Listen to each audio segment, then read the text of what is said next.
Bom, começando direto aqui da apresentação, terminei outro vídeo falando da detente, né? Que nos anos 70 você tem uma redução da tensão da Guerra Fria, você tem uma redução da possibilidade de uma guerra entre as duas grandes potências, como aconteceu na crise dos mísseis.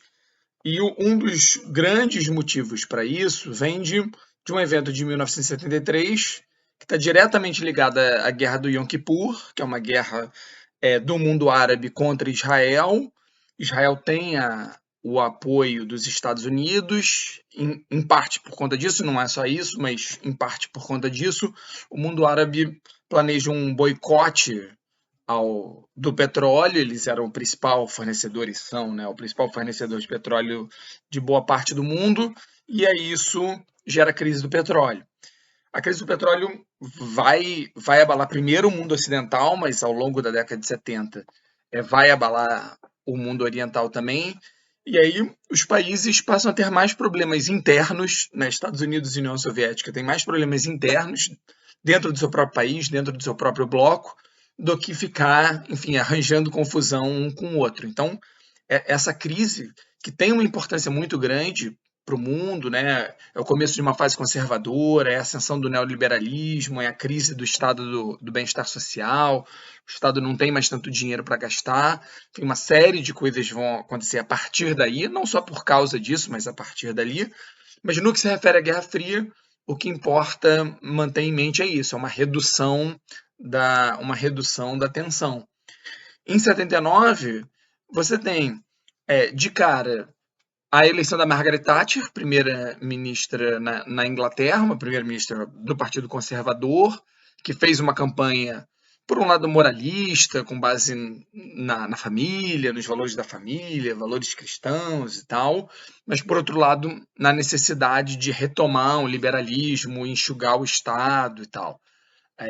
Ou seja, é o primeiro grande evento desse conservadorismo político. Não sei se é o primeiro, porque, enfim, o Nixon talvez tenha sido o anterior, que tinha sido eleito em 68, mas dessa nova fase aí neoliberal, a Thatcher é o primeiro grande sinal disso.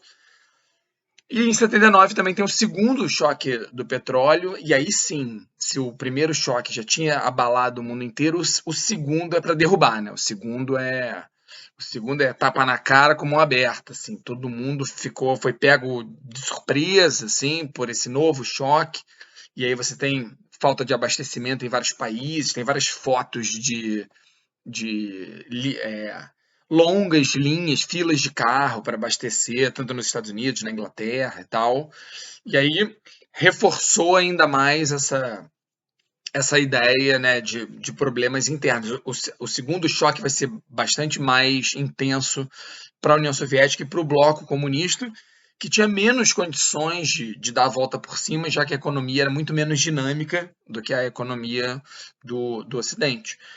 Só que em 79 tem um outro evento que também vai ter uma série de consequências posteriores, que é a invasão do Afeganistão. A União Soviética invade o Afeganistão, enfim, em parte para mostrar força num momento de fragilidade, em parte uma espécie de proteção da fronteira ali, uma certa porta de entrada da União Soviética. É mais uma invasão que é toda errada, toda confusa, e os afegãos que vão se defender da União Soviética vão ter apoio dos Estados Unidos, um apoio pesado dos Estados Unidos, não declarado, assim, né? Os Estados Unidos não vai declarar guerra à União Soviética, porque não dava, mas eles vão apoiar uma série de grupos do Afeganistão. E entre esses grupos tem o grupo do Bin Laden, né? O Bin Laden é um cara que começa a entrar nesse mundo ali desse tipo de evento nesse período, né? E aí, é, essa guerra do Afeganistão e esse envolvimento norte-americano vai dar início ao que a gente chama de Nova Guerra Fria. Não sei se vocês estão ouvindo um avião, tá passando aqui em cima, mas essa Nova Guerra Fria, de novo, é um momento tenso, porque os Estados Unidos falam claramente que é um absurdo, condenam a invasão do Afeganistão, enfim, pressionam a União Soviética. Há de novo um linguajar violento que é levado a cabo, sobretudo pelo Reagan, que presidente dos Estados Unidos eleito em 80, e ele vai retomar todo aquele palavreado agressivo, né? Ele vai falar vai patrocinar um investimento milionário numa guerra nas estrelas, né? Ele vai usar a expressão guerra nas estrelas por conta do filme. Ele vai falar de Império do Mal, ele volta com esse estilo, essa fala agressiva, disso que se chama a Nova Guerra Fria. No entanto, ela não é igual ao auge, né? Não é uma volta ao auge. Porque se por um lado o Ocidente retomou esse discurso agressivo, às vezes até da parte do Reagan, em parte, era um processo para disfarçar, né, tirar o foco dos problemas que os Estados Unidos estavam vivendo, em parte é porque ele acreditava nisso mesmo, mas é um discurso que não encontra eco no Bloco Oriental. O Bloco Oriental vinha se aprofundando numa crise e não tinha dinheiro, tempo e condições de responder à altura. O que você tem no Bloco Oriental é o começo, o aprofundamento de uma crise. No início dos anos 80, isso fica bem claro com uma série de greves na Polônia, uma coisa que não acontecia no Bloco Oriental, que era proibido, acabou sendo reprimido, enfim, não teve muito impacto imediato, mas os líderes dessa greve vão reaparecer lá no final da década. E isso vai ter o sintoma maior de que a crise era muito grave, é a escolha do Gorbachev como líder da União Soviética em 85, um cara novo, bastante novo, de ideias, enfim, um comunista fiel, ele acreditava no comunismo, mas percebia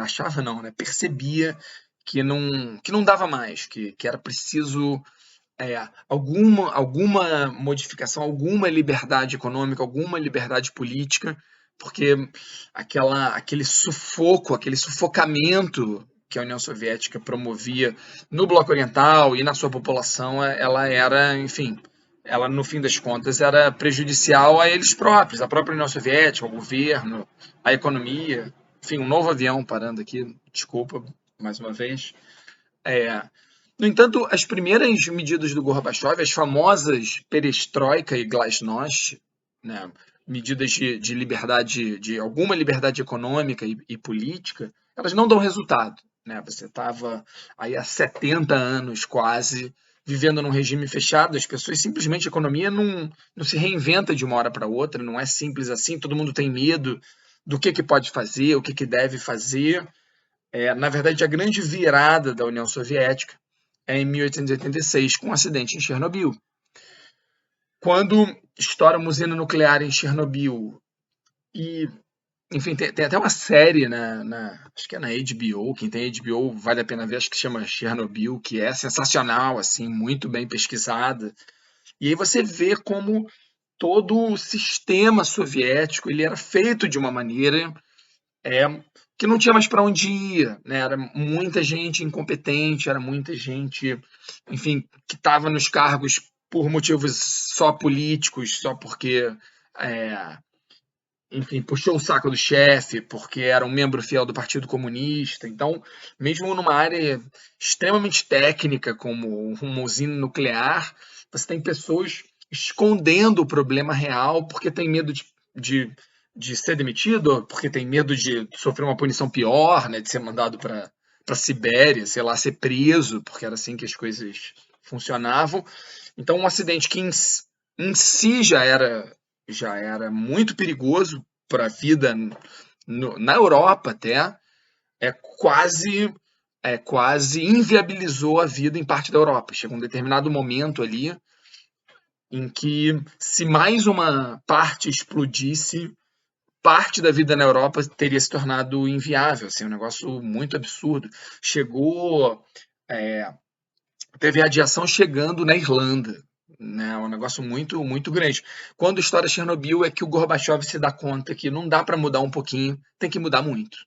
Então, aí sim ele acelera as aberturas política e econômica e tenta achar um jeito de conduzir essa abertura sem perder o controle, mas ele não consegue.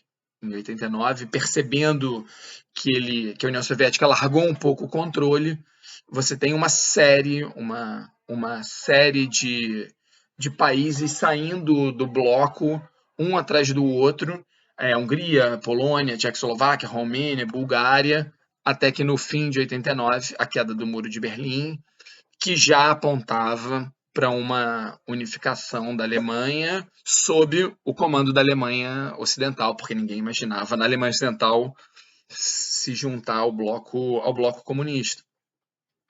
Na paralela, isso não é bem o nosso assunto, porque não tem a ver com a Guerra Fria, mas a China, muito preocupada com o que está acontecendo no bloco oriental, reprime com muita violência um movimento de estudantes por mais liberdade que aconteceu na China. Né? Tem a ver com a Guerra Fria, porque essa consciência da China que não pode deixar essa coisa crescer. Mas a União Soviética, depois que perdeu o bloco, ficou mais perdida ainda.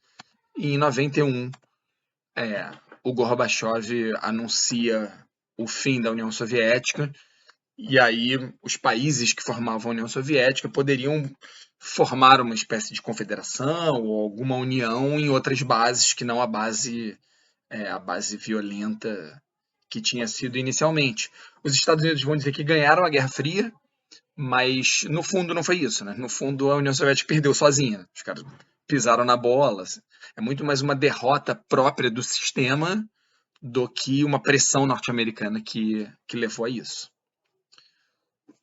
Bom, galera, uma pequena passada na Guerra Fria, nos principais eventos. Mais para frente a gente vai voltar a alguns desses eventos com mais calma e aí, enfim, explicando cada um deles, mas só para um pequeno panorama. Depois pode comentar aqui se acha que funcionou, se não funcionou, e a gente vai ajustando, beleza? Abraço!